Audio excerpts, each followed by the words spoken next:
Señoras y señores, niños y niñas. Oigan, pues estamos muy contentos, muy honrados de venir aquí al maravilloso barrio de Iztapalapa. A mí me encanta andar escudriñando los puestecitos y todo eso, y estoy viendo una cantidad de cosas que también de los libros. Estoy fascinado, la verdad. Tengo ganas de entregar la cartera, porque sí hay unas cosas bestialmente interesantes y muy baratas. Entonces yo la verdad quiero, no les digo que está barato. Pues sí, la verdad está padrísimo que haya libros tan accesibles.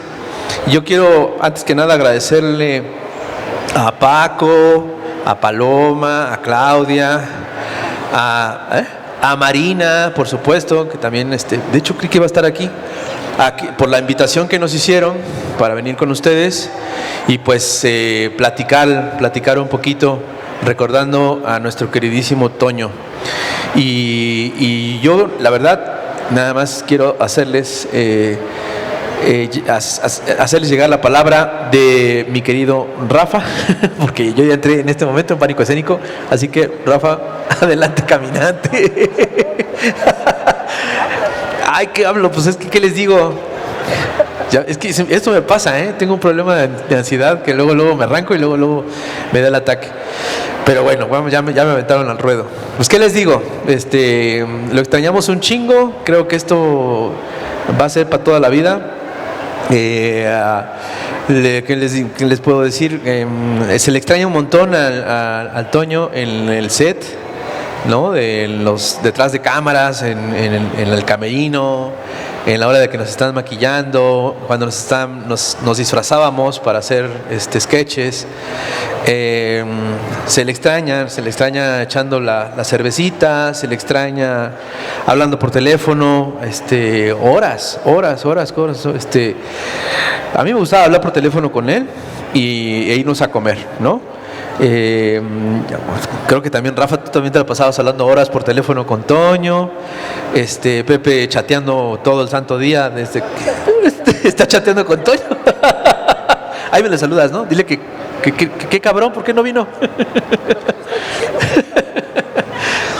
Sí, se le extraña al pinche Toño, se le extrañan, sobre todo, ¿saben qué? Se le extrañan los cartones diarios, porque en verdad, y eso lo hemos dicho muchas veces, y en verdad era esperadísimo su cartón, porque solía tener la justa mirada que por lo menos yo no veía, ¿no? El ángulo, era un cuate sumamente culto y con una pulcritud intelectual de primera. Era muy aficionado a la geopolítica, tenía una capacidad tremenda, era admirador de analistas de geopolítica. Me acuerdo que, ¿cómo se llamaba? Nos invitó a desayunar con un cuate ruso, ¿no? Una vez. Ya van a decir que estaba coludido el chamuco. Ándale, Heinz Dietrich. Es alemán, qué pendejo. Una disculpa, mi querido Heinz, si nos estás viendo, ya te cambié de nacionalidad. Pero sí me acuerdo que estaba fascinado con su análisis, con su manera de analizar las cosas. ¿Qué más? Le extraña eso, ¿no? La cotorreadez, en verdad nos hacía atacarnos de risa todo el tiempo. Creo que era como chamaco Montessori. Imagínenselo nada más, llegando y eres un cuate de 55, 54, pues lo conocemos desde hace 25 años, y en verdad era un chamaco Montessori, que no podía estar quieto, y era experto en los albures. No sé si alguien lo sabía, era un verdadero experto en albures. Y ahí estábamos él y yo echándonos unas competencias. Por supuesto salía perdiendo y totalmente vapuleado. ¿Y qué más? Era fan de los trenes. No sé si también creo que sí lo sabía, ¿no? Era fan de los trenes. Cuando dibujaba un avión, lo dibujaba perfectamente bien. Hay aguas de nosotros si nos equivocábamos dibujando un avión. A él se lo puso a pinto 3 días porque dibujó un avión con un ala de más o más larga. Era experto, en verdad, sabía el perno, del tornillo, de la tuerca, del modelo, del año, del metal sacado de tal tierra y todo. Y era muy amoroso. Eso es algo que también quiero decir. A mí me tocó como maestro, era un cabrón renacentista como maestro, pero luego me compensaba mucho las cagotizas con mucho amor, con mucha generosidad. Y les voy a contar una anécdota. O sea, yo cuando lo conocí fue cuando tenía yo 23 años, en el 95, y me acuerdo que me dijo que si quería ser monero, le dije que sí, y al otro día, así de la nada, sin saber dónde chingados yo vivía ni nada, me prestó 3 libros que quién sabe dónde los compró, y ya me puso a chingarle, o sea, a trabajar. Y yo, todo desconfiadote, ¿no? Empezando a vivir solo, entonces de todo el mundo desconfiaba. Dije, ¿cómo confía este cabrón en mí? Y la verdad todavía me lo sigo preguntando. Pero afortunadamente sí, de él aprendí esa generosidad, ese amorzote, ese cariño, y sobre todo eso, ¿no? Eran charlas que eran cátedras prácticamente, cátedras sobre las caricaturas, de historia, y cátedras sobre la vida, ¿no? Siempre lo consideré como mi hermanito mayor. Y al final, pues sí, en los últimos años nos hicimos muy grandes amigos. Y bueno, ¿qué les digo? Se le extraña un chingo, lo quiero un chingo.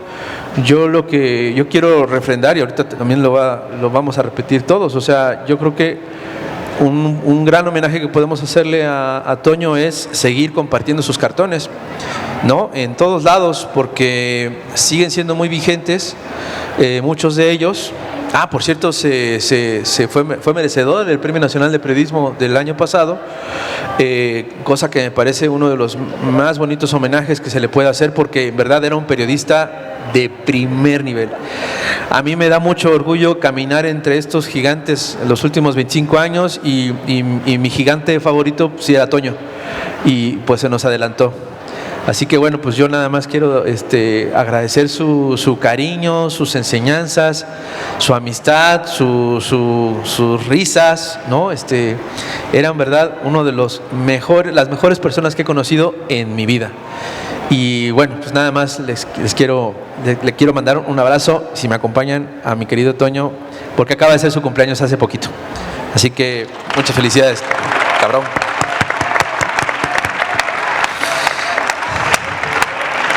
Y ahora sí, le paso la palabra a mi querido Pepe. Hace mucho frío, ¿no?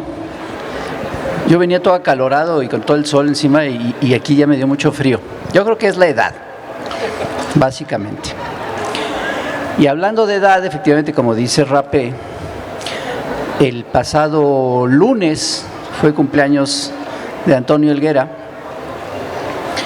y cumplió 56 años. Él era mucho mayor que yo. Yo siempre lo admiré desde chico. Pero sí, él era mucho mayor que yo. Exactamente 24 horas mayor que yo. 24 horas es mucho tiempo. Imagínense que ahorita nos quedemos callados 24 horas. Van a ver que es un chingo de tiempo. Entonces era mayor que yo le aprendí muchas cosas. Y tras bastantes años de amistad, efectivamente, como también lo dice Rapé, pues yo también lo extraño bastante. Y fue un golpe muy fuerte que se haya ido. Y entonces decidí, para enfrentar este duelo, decidí pensar que no se había muerto, que todavía vive, pero lo que pasa es que yo no lo conocía. Yo no lo conozco, no es mi amigo ni nada, no tengo el gusto de conocerlo, entonces por eso no lo veo, por eso no desayuno con él todos los lunes, ni platico con él, ni le hablo por teléfono, ni nos lo pasamos chismeando en el WhatsApp, porque pues no lo conozco, entonces por eso no lo veo. Pero ahí sigue. Lo malo es que se me hace que se tomó unas vacaciones muy largas, porque hace mucho que veo que no hace un cartón como los cartones que hacía todos los días, pero ya regresará y seguirá haciendo cartones todos los días. Yo conocí a Toño en 1900. Yo conocí a Toño Helguera, no me acuerdo si fue antes o después, Fue antes. Lo que ya no me acuerdo es antes de qué. No, fue... ¿en qué año? ¿Cuándo hicimos el Chahuiztle? 94. Lo conocí en 1995. De hecho, conocí al Fisgón en 1995. Los conocí al mismo tiempo. Y en 1997 nos invitaron a colaborar en una revista que empezó a circular en 1997. Una revista que se llamaba Milenio, Milenio Semanal, que efectivamente era semanal. Y nos invitaron a todos los que hacíamos ya no hacíamos el Chahuiztle, hacíamos el chamuco. Nos invitaron a los chamucos a colaborar en esta revista. Y hacíamos 3 secciones en esa revista. Hacíamos un cartón editorial que nos lo íbamos turnando. A veces lo hacía Helguera, a veces lo hacía Patricio. Ahí de repente a veces lo hacía el Fisgón y a veces lo hacía yo. Había la última página de Milenio, también hacíamos ahí alguna vacilada. Y Patricio, Helguera y yo hacíamos una sección que yo siempre propuse que se llamara Milenio. Por alguna razón les pareció bastante procaz el nombre y nunca le pusieron así. Y la hacíamos los 3, Patricio, Helguera y yo. Y se nos ocurrían 1001 tonterías y hacíamos los monos. Éramos muy jóvenes en ese entonces, entonces hacíamos 2 páginas en una mañana. En una mañana pensábamos los chistoretes, hacíamos los monos a color. Yo en una viejísima computadora Mac portátil hacía el diseño, guardaba el diseño en un disquete, imagínense, y me iba a las oficinas de Milenio, que estaban en Polanco, a entregar el disquete para que ellos lo bajaran. Poco después, unos meses después, Patricio dejó de colaborar con nosotros y Helguera y yo nos apanicamos y no supimos qué hacer. Invitamos a otro caricaturista a que nos echara la mano, lo hizo algunos números, pero no nos acoplamos con este caricaturista y finalmente decidimos seguir haciendo la sección solamente él y yo. Y yo creo que eso ayudó, fue algo muy importante que ayudó a que una amistad, que era una muy buena amistad, se volviera una hermandad. Realmente a partir de ahí el trabajo juntos, y no solo el trabajo, sino el compartir tantas cosas juntos, nos hizo aún más cercanos. Y nos gustaba mucho hacer esa sección, la sección sin nombre de Milenio. Pero la verdad es que la revista estaba medio chafa y la veía muy poca gente, y entonces nos parecía que era muy triste que una sección que nos divertía tanto hacerla, la verdad es que la viera tan poca gente. Afortunadamente se nos acercó el director de la revista Proceso, el exdirector, ya no es director ahora, de la revista Proceso, la revista de ese entonces, no la misma revista de ahora. Les estoy hablando del año 2005. Y nos invitaron a hacer esa misma sección en la última página de Proceso. Y a nosotros nos parecía fantástico porque Proceso era la gran revista de análisis político en México. Y a partir del 2005, Helguera y yo hicimos durante 17 años ininterrumpidos la última página de la revista Proceso. Y les cuento una anécdota. Cuando el director de Milenio, cuando nosotros estábamos en Milenio, era Carlos Marín. No sé si recuerdan a Carlos Marín, es un chaparrito de muy mal carácter. No es tan alto. Fuimos a hablar con él para decirle que íbamos a colaborar en Proceso, y él trató de convencernos de que no nos fuéramos y hasta fingió que lloraba porque nos íbamos, ¿no? Cuando ya le dijimos que nos íbamos, ya, que no se lo fuimos a consultar, sino que era una decisión tomada, entonces ya cambió totalmente de actitud y nos corrió de su oficina con cajas destempladas y con insultos malsonantes, con improperios. De hecho, no sé si no sé si me dejan que les diga lo que nos mencionó, porque es una grosería muy fea. Y yo sé que todos ustedes son gente, pues bueno, tápense los oídos aquellos que... Cuando ya nos corrió de su oficina, dijo, bueno, ya váyanse. Porque yo era cartonista diario de Milenio, diario.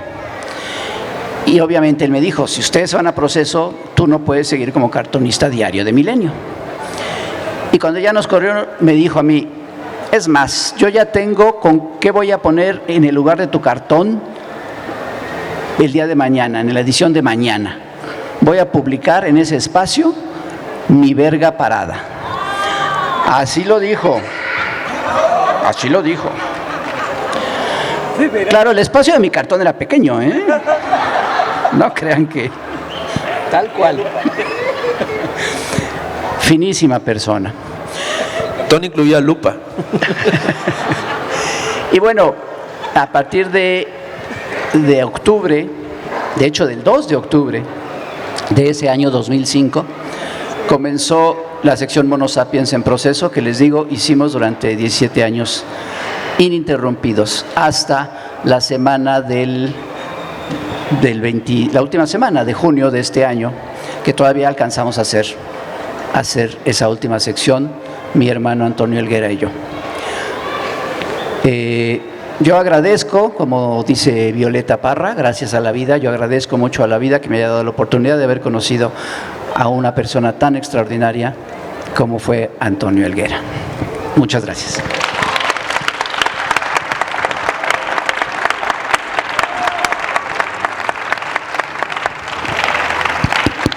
Bueno, yo tengo que confesar que yo soy el que más tiempo conocí a Antonio, ¿no? Porque yo conocí a Antonio cuando todavía no era caricaturista. Toño, yo lo conocí porque yo daba un taller de caricatura en una cosa que se llama La Quinta Colorada. La historia es curiosa porque a mí me habían corrido, bueno, yo me había salido del 1+1, habíamos ido a fundar La Jornada y estábamos todos desempleados, ¿no? Todos los periodistas del 1+1 estábamos desempleados y habíamos dado el salto al vacío, no sabíamos de qué íbamos a vivir y me ofrecieron una chamba para dar unos cursos en la Quinta Colorada de la Casa del Lago y pues los fui a dar y en la primera clase que di, pues me llegaron varios chavos, ¿no? Pero me llegó Antonio Helguera y debo de confesar que desde el primer momento me di cuenta que es un chavo que tenía un talento increíble, ¿no? Es decir, el primer chiste que hizo, la primera caricatura que me mostró ya como al final de la clase, ya era publicable. El dibujo era bueno, era limpio, el chiste tenía mucha gracia y era un ejercicio de clase, ¿no? Entonces dije, no, pues este es un cuate padrísimo. Y después pensé, bueno, ojalá y no sea que fue un golpe de suerte y vamos a ver qué nos hace la siguiente clase. La siguiente clase hizo un trabajo mejor y cada clase iba mejorando, ¿no? Era una cosa muy impresionante. Y al final del curso, yo le pregunté, bueno, ¿y tú qué piensas? Era un chavo, creo que tenía 16 años, ¿no? Y apenas estaba saliendo de prepa, ¿no? Era una cosa... muy curioso y le dije, bueno, ¿y qué piensas hacer en la vida? ¿Qué carrera piensas tomar? Y me dijo, no, pues pienso estudiar leyes. Y yo me quedé pensando, pues pinche desperdicio, que un talento así se ponga a estudiar leyes. Digo, no por menospreciar a los abogados, pero Toño no tenía talento para la abogacía, tenía talento para dibujar, ¿no? Entonces yo le dije, ¿sabes qué? Tú deberías de dedicarte a hacer caricatura política, porque sí la puedes hacer, ¿no? Es decir, yo creo que serías un muy buen caricaturista. Y me da mucha pena contarles eso. Yo normalmente no le hago esto a los alumnos, ¿no? Yo le dije eso y me fui esperando a que su papá esa noche me hablara para mentarme la madre, ¿no? Para decirme, está sacando a mi hijo de una carrera seria para llevarlo por el mal camino. Pero Toño me hizo caso. Y se metió a la Esmeralda a estudiar y se lo tomó muy en serio. Y la verdad, luego hasta lo pastoreamos, ¿no? Es decir, Pedro Miguel, que era amigo mío desde muchos años antes, desde que éramos niños, trabajaba en el día Entonces le pregunté si podía haber un espacio para Toño, para que trabajara Toño en el día, y pues me dijo que sí.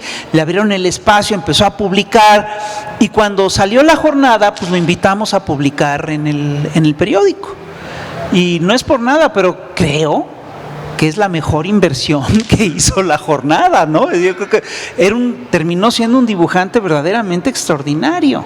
Él venía de una familia que era, pues debo decirlo, pues de rebeldes, ¿no? Su mamá era refugiada española, su familia venía huyendo del franquismo, del fascismo, pues español, y su papá venía de una familia de ateos de la región de región cristera, en Lagos de Moreno. ¿Saben lo que ha de ser ateo en Lagos de Morenos? Pues ahora sí, eso sí es amar a Dios en tierra de indios, ¿no? Eso sí es así como verdaderamente, es odiar a Dios en tierra de cristeros. Es peor que amar a Dios en tierra de indios. Es una cosa brutal, ¿no? Y Toño venía de esa herencia, y era muy chistoso porque venía de una familia que era académica. Su mamá y su abuela habían sido maestras del Colegio Madrid y eran muy serias y eran gentes muy respetadas. Y Toño tenía eso, pero además tenía una beta irreverente que era fantástica. Tenía un carácter muy peculiar, todos ustedes lo conocen. Es decir, todos los que lo conocíamos lo queríamos mucho porque era verdaderamente adorable, pero era bien maleducado, era bien mal encarado, era grosero, en fin, les quiero decir, yo estoy convencido que esta anécdota que acaba de contar José sobre Marín ha de haber sido una respuesta a algo que le ha de haber dicho Toño todo el resto de la vida, ¿no? Porque si no, no me lo explico. Marín es un hombre muy educado, ¿no? A Toño le ha de haber parecido fresa el comentario de Carlos Marín. Pero el caso es que Toño se metió a la carrera y la verdad acabó siendo el gran maestro de la caricatura mexicana. Yo creo que es un dibujante exquisito. Sus retratos son perfectos, su sentido del humor es perfecto. Además, fue desarrollando un tipo de humor muy especial, que era fino, que era agudo, que era duro, que era implacable. Es decir, tenía, como bien dice Rapé, tenía el tino de encontrar la pinche paradoja y de plasmarla en un dibujo, que además era un dibujo elegante, y resulta bien contradictorio que un hombre tan vulgar como Toño acabara haciendo un dibujo tan elegante y tan fino y con caricaturas tan precisas, ¿no? Era un gran dibujante y era un muy buen humorista y era un extraordinario analista político. Yo siempre he dicho que Toño empezó siendo mi alumno y acabó siendo mi maestro. Y es cierto, es decir, de veras yo le aprendí muchas cosas a él. Y con él hablábamos, además era un hombre muy culto, muy discreto por otro lado. Es una cosa rara, porque era escandaloso y discreto al mismo tiempo, ¿no? Era vulgar y elegante, era un hombre lleno de contradicciones. Pero con él platicábamos un montón, hasta y podemos reflexionar sobre el humor negro y sobre el humor del mexicano y todo eso, y era verdaderamente muy divertido. Él acabó siendo un hombre que estudió mucho también la cultura de México, ¿no? Sabía muchas cosas, y con él platicaba yo de un montón de cosas, hacíamos reflexiones sobre lo que es lo que fue la cultura del humor en México. No sé si ustedes se han dado cuenta, pero México es un país muy especial a nivel del humor. John Lennon solía decir que los pueblos que más sufren son los que mejor sentido del humor tienen. Bueno, en ese sentido quiero decirles que México debe ser una pinche superpotencia, porque tenemos, es decir, 300 años de conquista y luego un siglo de dominación, de guerras, que fue el siglo XIX, de intervenciones, la intervención norteamericana, la intervención francesa, nos robaron la mitad del territorio, nos metimos, y después vino la Revolución Mexicana y después vino el PRI. Y cuando pensamos que ya había pasado lo peor, vino el PAN. No sé, todo cada vez peor. Tú veías, y luego otra vez el pinche PRI reciclado, ¿no? Yo creo que estamos... Ahora sí, quiero decir que creo que estamos rompiendo la racha, ¿no? Pero si tú revisas la historia de los presidentes de México, de veras, ¿a cuál pinche peor, no? Porque después de varios años de PRI, pues llega Díaz Ordaz al gobierno, que era un criminal, ¿no? Y que además, pues era un hombre bien feo, ¿no? Él decía que un secretario de Gobernación tenía que infundir miedo. Y él mismo decía, yo soy lo suficientemente feo como para infundir miedo, voy a ser un gran secretario de Gobernación. Esas cosas, y debo decirles, Díaz Ordaz tenía sentido del humor, ¿eh? Era un tipo que sabía bromear y jugaba mucho con su fealdad, ¿no? En una ocasión, cuando era candidato a la presidencia de la República, él era de Puebla, entonces estaban en Tehuacán, en el pueblo de Tehuacán, y había un letrero, una barda de esas que duran como 200 metros, que dicen Tehuacán con Díaz Ordaz. Y Díaz Ordaz, el único comentario que dice, ¿ya qué sabrá esa madre? Pues ha de haber sabido horrible. Tehuacán con Díaz Ordaz, ustedes no se lo tomarían. Eso debe estar lleno de bichos, ¿no? Pero luego de Díaz Ordaz llegó Luis Echeverría, que era como Díaz Ordaz, pero en populista. Y luego de Echeverría llegó López Portillo, que era como Luis Echeverría, pero en frívolo. Y además tenía una esposa que tocaba el piano. Es decir, el país se fue complicando. Y luego llegó Carlos Salinas de Gortari, ¿no? Que estaba diseñado. Yo siempre he dicho que en México el sistema político durante años ha trabajado para los caricaturistas. Es decir, porque los caricaturistas trabajamos de retratar cosas horribles, de retratar cosas espantosas. Entonces, el sistema político mexicano tuvo la bondad enorme de ya entregarnos precaricaturizados a los políticos. Si ustedes revisan a Carlos Salinas de Gortari estaba diseñado para que un niño de 4 años lo pudiera dibujar y que fuera reconocible. Era pelón, tenía orejotas y tenía bigotes. Con eso ya lo reconocías. Nosotros nada de malo le vemos a eso. Y luego llegó efectivamente Ernesto Zedillo Ponce de León, que era también fantástico con su narizote y sus lentes, todos tristes. Y luego llegó Vicente Fox, ¿no? Que parecía increíble porque también estaba precaricaturizado. Hasta ustedes recuerdan cómo Superman tenía una S pintada en el pecho para que cualquiera lo pudiera reconocer y reproducir. O sea, no te bastaba con ver a un güey vestido de azul y amarillo y rojo volando, tenía que tener su pinche S acá para que lo identificaras, no te fueras a confundir con otro pendejo, ¿no? Bueno, Vicente Fox estaba más o menos así, porque él era gordo, alto, papadón, con unos pinches bigototes, pero para que no te fueras a hacer bolas tenías un pinche cinturón que medía como 20 centímetros que decía Fox, ¿no? Por si te ibas a equivocar, ¿no? Y después de Vicente Fox llegó Felipe Calderón, que es otro como Salinas, chaparro, de lentes, etcétera, y después llegó Enrique Peña Nieto, ¿no? Que era igual de chaparrito, pero tenía como que era un Salinas de Gortari y un Felipe Calderón que había pasado por cirugía plástica, ¿no? Y que le habían agregado un copete, ¿no? Cosa que le envidian aquí nuestros compañeros. Entonces, todos eran precaricaturizados.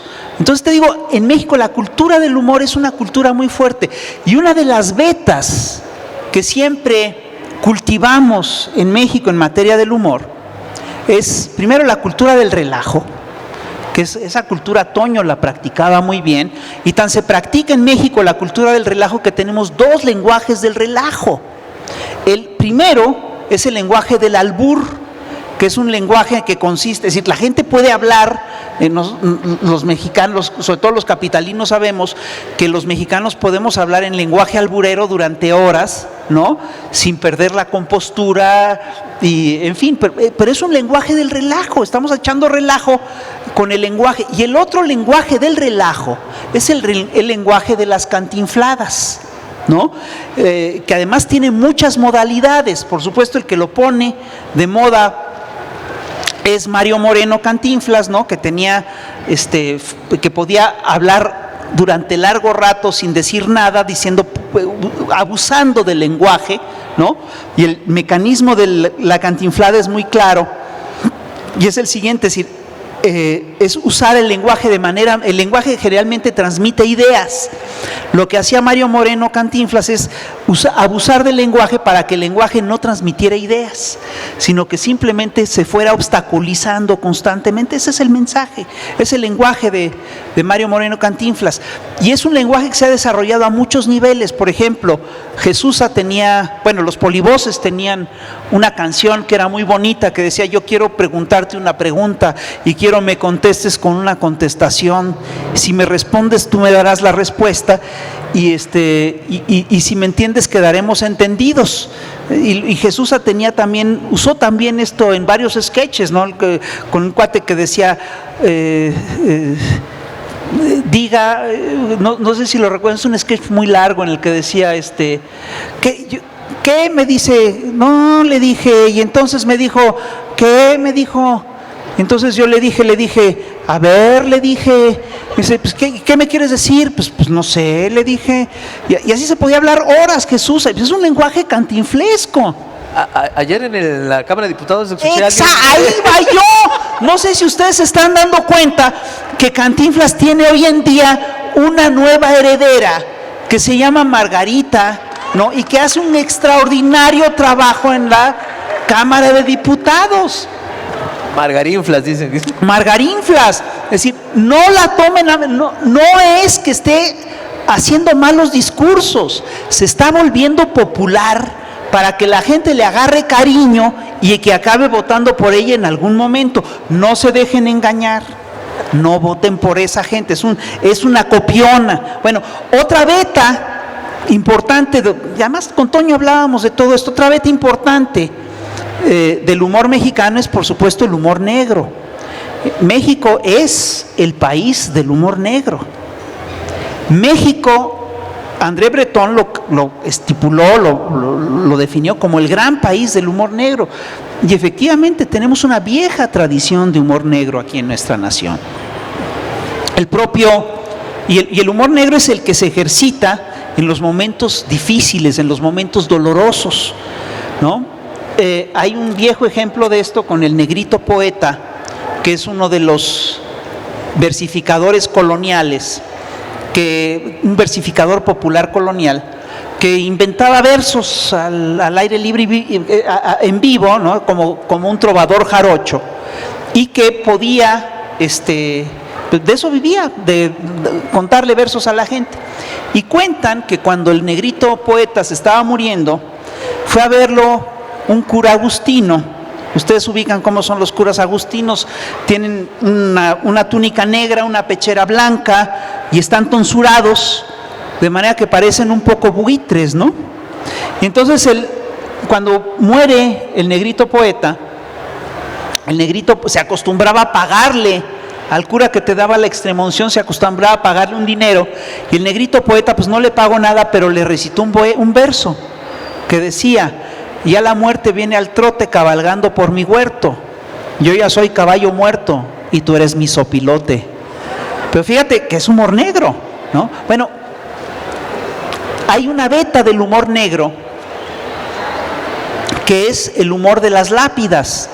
De hecho, toda la serie de las calaveras, todo el humor de Calaveras, hace el juego de las lápidas. Lo que hace es inventarle a la gente sus lápidas. Decirle, lo que hace es como imaginarse.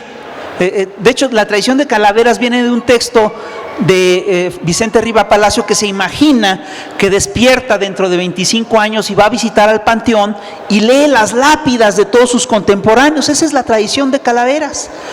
Y esta tradición de las lápidas tiene varias expresiones, se cultiva no solo en México, sino en otras partes del mundo. El cómico W.C. Fields hacía muchos chistes en contra de la gente de Filadelfia. Era un cómico muy bueno norteamericano y hacía un montón de chistes en contra de Filadelfia. Decía que era la ciudad más aburrida del mundo. Decía, antenoche estuve 3 semanas en Filadelfia. Y entonces él estipuló que en su lápida debería de decir: prefiero estar aquí que en Filadelfia. Y otro que hizo también su propia lápida fue Groucho Marx, que era un hombre fantástico, era un tipo que tenía mucha inventiva, y y pidió que en su lápida estuviera escrito: disculpe usted si no me levanto.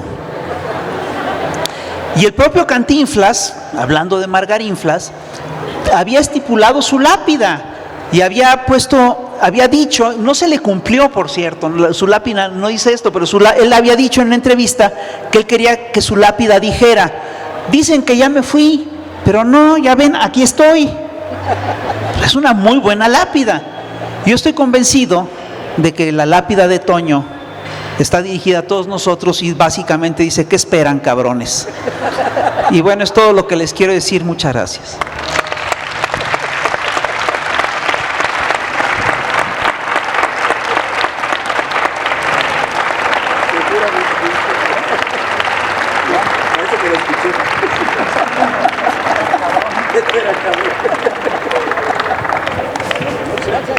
No, por cierto, ayer que íbamos saliendo de un programa de televisión, íbamos en un coche, un cuate nos estaba dando una aventona a la salida, iba a rapear afuera, y alguien le dice,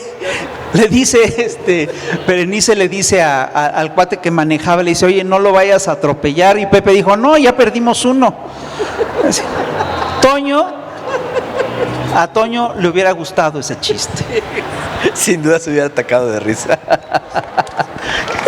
¡Ah, lo hizo él! Yo sería incapaz.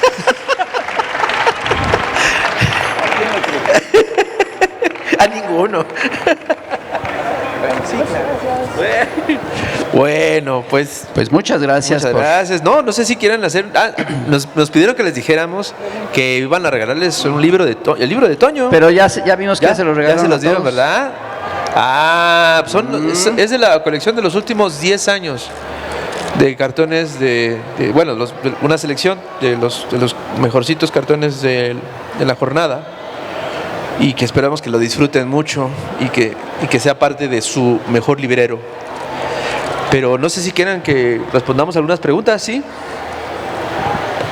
Hola, buenas tardes, mucho gusto. Yo soy lectora de ustedes desde el Chahuiztle y seguidora de todos sus monos en la jornada y yo, por supuesto, ahora en el Chamuco. Yo recuerdo que ustedes mucho tiempo han participado en ferias y en conferencias y demás, y yo lo recuerdo mucho a Helguera, porque la verdad en esos tiempos luego se veía que era el más jovencito de todos en esos tiempos, y lo recuerdo muy bien porque ustedes hablaban un poco más y pues siempre muy inteligentes y muy ocurrentes, la verdad. Y lo que sí observaba de él es que él era como más serio en ese sentido, o sea, como que cuando estaban en la mesa, bueno, sí, se ponían de acuerdo, hacían sus sketches y todo, pero él lo veía como más tranquilo cuando era más joven, o sea, lo veía muy jovencito, y no había tantas expresiones, digamos, políticas hablando, ¿no?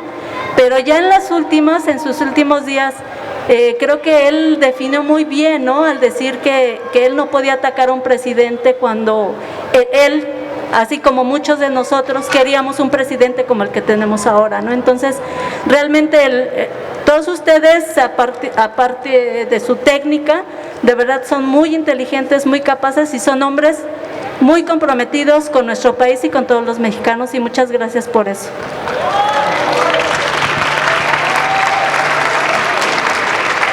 Yo sí te quiero aclarar, esa aparente seriedad de Helguera en las pláticas que teníamos se debía a una cosa, básicamente a que era un huevón. Entonces nunca preparaba lo que iba a decir, llegaba a la mesa sin saber, no tener la menor idea de lo que iba a decir. Entonces siempre pedía ser el último en hablar, para que mientras los demás echaban su rollo, él se ponía a escribir en ese momento lo que iba a decir. Y entonces, pues claro, estaba serio porque estaba pensando que... Pero siempre eran los mejores, porque era ese pánico escénico, ¿no? ¿Cómo se llama? De último minuto. Esa presión de último minuto hacía que... Y la verdad, todos éramos igual de huevones y seguimos siendo. Y hacíamos más o menos lo mismo. Y les cuento que una cosa que hacíamos, Toño y yo, en las presentaciones, teníamos un juego, cuando terminábamos de hablar, bueno, no, desde el principio, teníamos un juego que era que uno escogía a alguien del público y lo dibujaba, y el otro tenía que encontrarlo y decir quién era, ¿no? Entonces, es aquel de allá, ok. Y luego seguía el otro y así, y nos pasamos toda la plática. También por eso era un poco la seriedad, porque estábamos haciendo monos.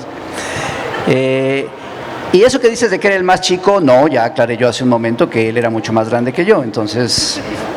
Y bueno, ahora el más chico es Rapé, aunque parezca lo contrario. Digo, obviamente se ve muchas décadas mayor que todos, pero es el más chico. Es un problema, es una enfermedad muy fea que tiene, básicamente.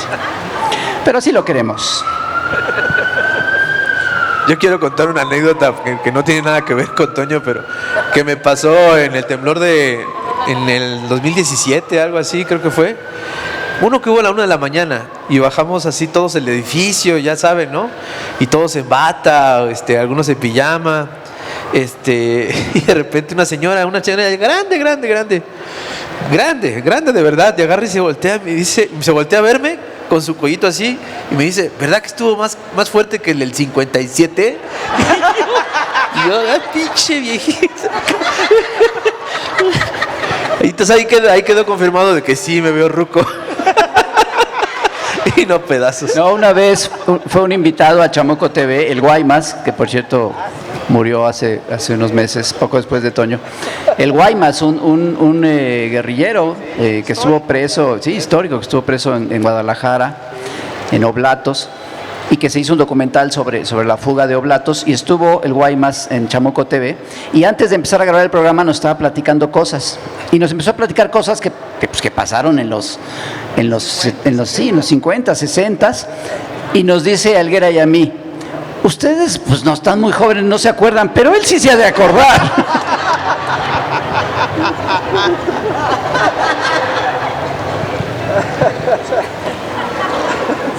Ya te chingué de edad.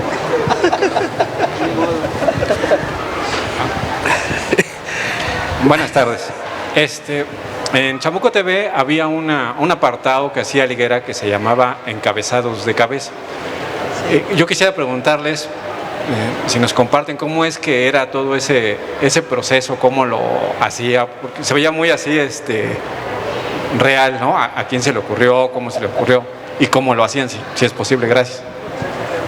Era muy real porque efectivamente colgábamos a Helguera de cabeza con un mecanismo muy sofisticado de alambres y arneses. Era muy, muy complicado, pero sí, él siempre estaba de cabeza. Eran unos brutos, no se les ocurrió voltear la cámara, no me chinguen.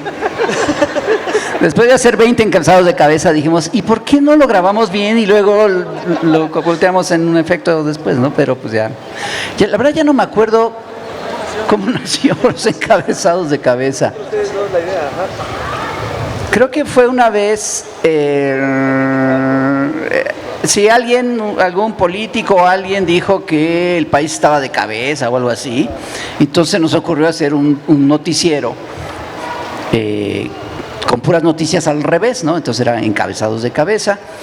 Y pues creo que él perdió el volado y entonces por eso le tocó hacerlo y ya se le quedó, y luego ya no le gustaba hacerlo, aunque pensamos varias variantes. Una vez hubo unos encabezados de cabeza en el virreinato que se llamaba Los Bulos de la Colonia, encabezados de cabeza, y luego hicimos uno a gogó en los años 60 y salía él con peluca disfrazado como Juan Ruiz Gili.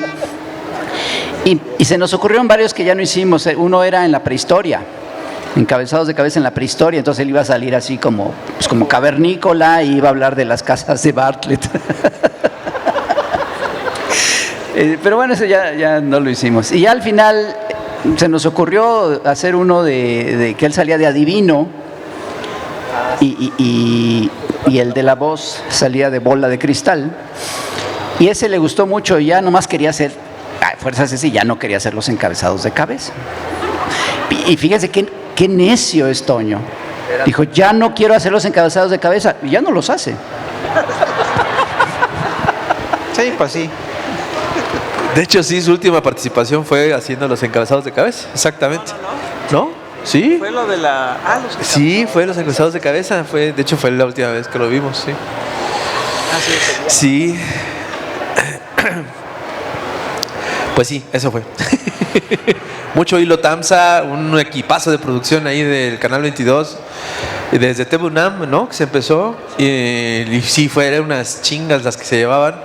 Pero lo maravilloso es que él se divertía como loco. En verdad, se la pasaba ahí detrás de cámaras en donde se le ve echando desmadre, se albureaba a todos los camarógrafos, no los dejaba trabajar, le encantaba disfrazarse. Se la pasaba echando desmadre, riéndose y todo, y a la hora de grabar Sí, todo seriosote.